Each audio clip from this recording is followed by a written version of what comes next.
Bonsoir à tous et à toutes et bienvenue au sein de l'émission Tous Impliqués.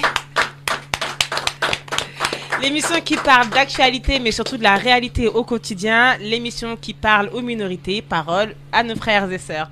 Donc aujourd'hui on a comme invité une belle brochette. Je vais laisser se présenter. Bon Brian, on te connaît déjà. Mais on va laisser donc les invités se présenter. Bonjour. Bonjour. Bonjour, bonsoir. Alors qui es-tu? Je me prénomme Arsène, producteur de musique du label Swex Music, originaire de la ville de Compiègne dans le 60.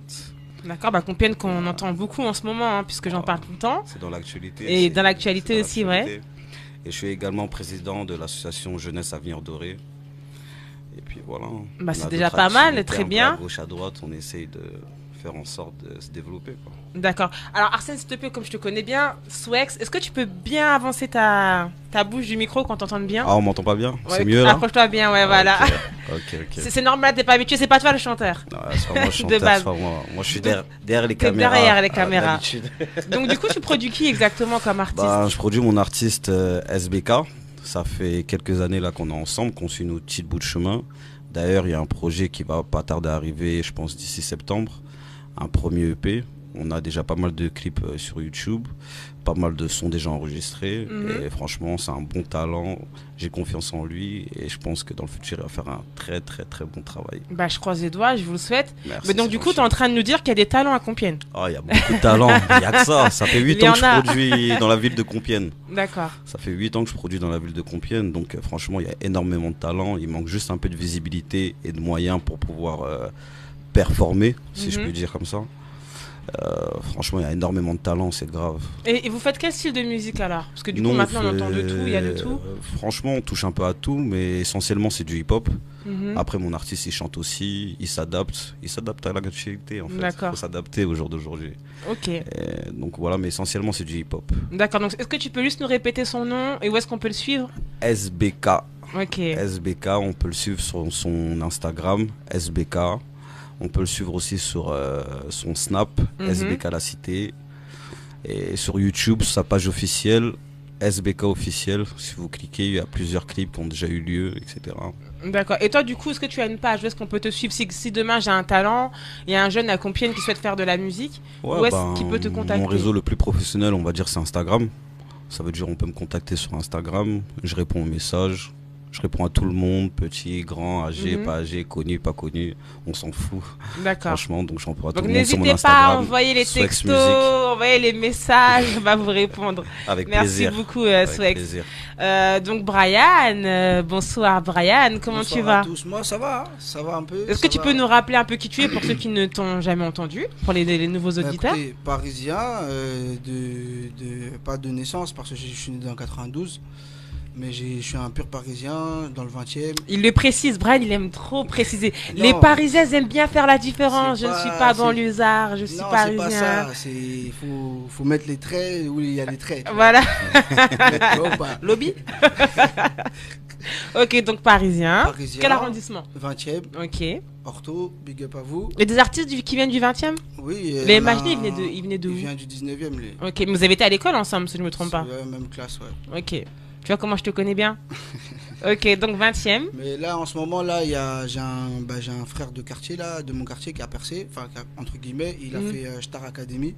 Ok. Il s'appelle Ryan, donc allez le follow, donnez-lui de la force, il est très bon.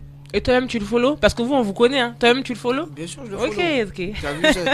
Après, je peux pas étaler notre histoire ici, tu vois, mais Ryan. D'accord. Ryan, malheureusement, il a percé en étant en prison, alors qu'il pouvait le faire. Avant qu'il ait des problèmes, quoi. Mais ce que tu viens de dire, c'est super intéressant parce qu'on va rebondir après. C'est le dernier sujet de la soirée. Donc tu me disais qu'il a percé en prison. Ouais, c'est ça. D'accord. En fait, donc l'écriture. Je crois que c'est Fianso, il a créé un concept de Star Academy. Je sais pas si c'est lui le fondateur ou les grands frères, peut-être ils vont me dire. Mais il y a eu un concept qui est sorti, Star Academy. Star. Ouais, Star Academy, d'accord. Je crois qu'il en faisait partie du premier. Il y a eu une saison 2 et c'est dans la saison 2 que. D'accord. Où est-ce qu'on peut suivre ça? Alors, je connaissais pas du tout. Sur Insta, particulièrement sur Insta. Ils ont fait des concerts récemment. Ok. Ils ont fait des featuring avec des grosses têtes aussi. Ok, c'est un concept. Aller voir. Des Leto, des Rimka et j'en passe. D'accord. Donc, J'espère que tu pourras faire un peu plus de fouilles et de recherches, comme ça la semaine prochaine on en discute. Pas de souci. Ok, merci. Et puis du coup on a ce soir un fantôme, comme la semaine dernière on avait le fantôme. Aujourd'hui le fantomas a un nom. Il s'appelle, c'est quoi, c'est Chris Bombolé, c'est ça? Christopher Bombolé. Christopher Bombolé. Chris pour que ça fasse plus court.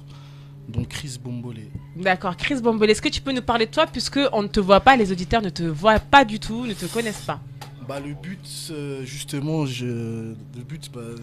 c'est qu'on me voie pas, donc je vais en dire très peu. Je vais en dire très peu justement alors sur ma vie privée justement parce que je suis censé être le fantôme. D'accord. Donc moi c'est Chris Bombolé. Tu viens d'où? Du 94. D'accord. 94. Congolais. Ok, 100%? Non, mélangé. Ok, mais très panafricain. Hein. Exactement. Ouais. Je parle le lingala couramment et le swahili couramment. Très bien. Donc voilà. Très bien. Et qu'est-ce que ça signifie pour toi d'être congolais, d'être français congolais? Parce que c'était un peu le sujet, Brian, il y a quelques semaines. Le sujet du jour, là, il y a quelques semaines, c'était qu'est-ce qu'être français? Est-ce que tu te considères plus français ou congolais? Moi, je me considère plus... ça dépend, je m'acclimate dans... Par exemple, si je vais... Tu peux tout dire, on ne voit pas. Ouais, y a pas de souci. Tout. Moi, je me considère... par exemple, je me considère... c'est pas, je vais pas dire 50-50, je me considère plus congolais que français, honnêtement.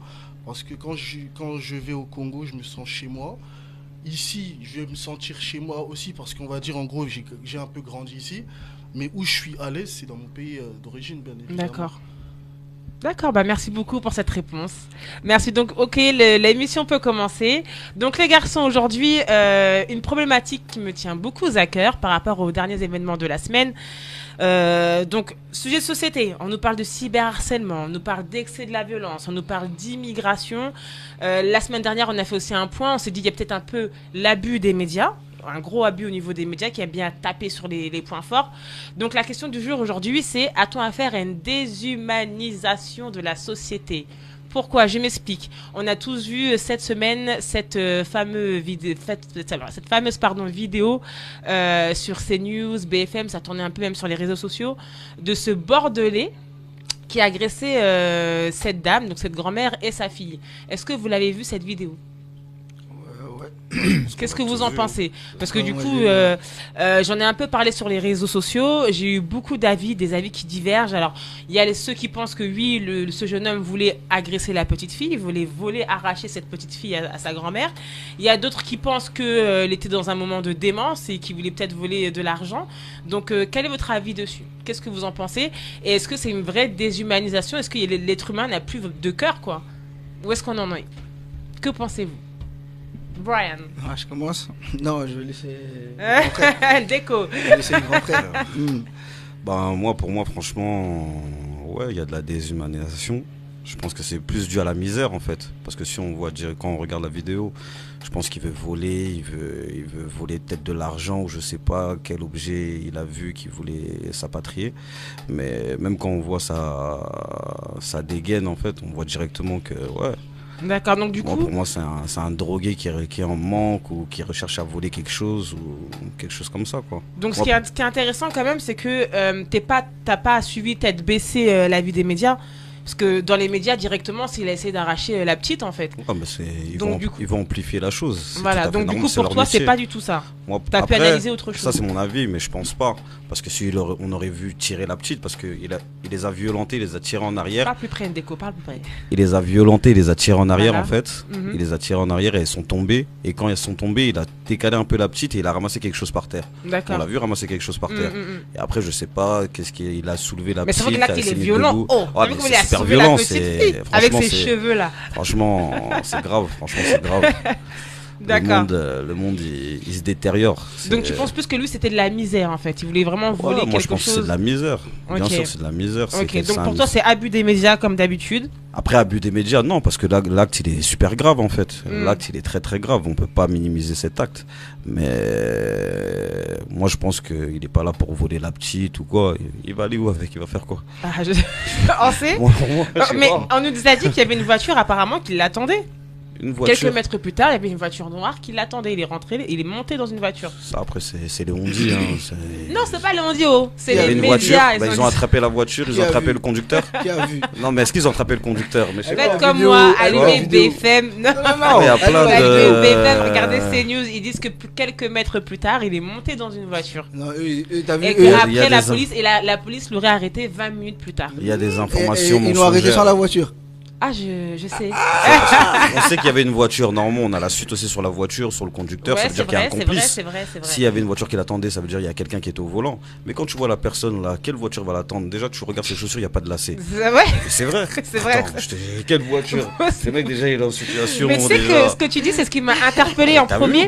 La première chose que j'ai vue, j'ai dit, mais soit c'est l'assesseur de garde à vue, c'est comment? J'avais du mal à comprendre. Ça se voit, il est fou. C'est un toxico. Ça se voit, c'est un toxico. Ça se voit, j'ai entendu ça aussi. Ça se voit, c'est un gars qui reste dehors. Il a l'habitude d'être dehors, lui. T'as vu, à Paris, il y en a plein des gens comme lui.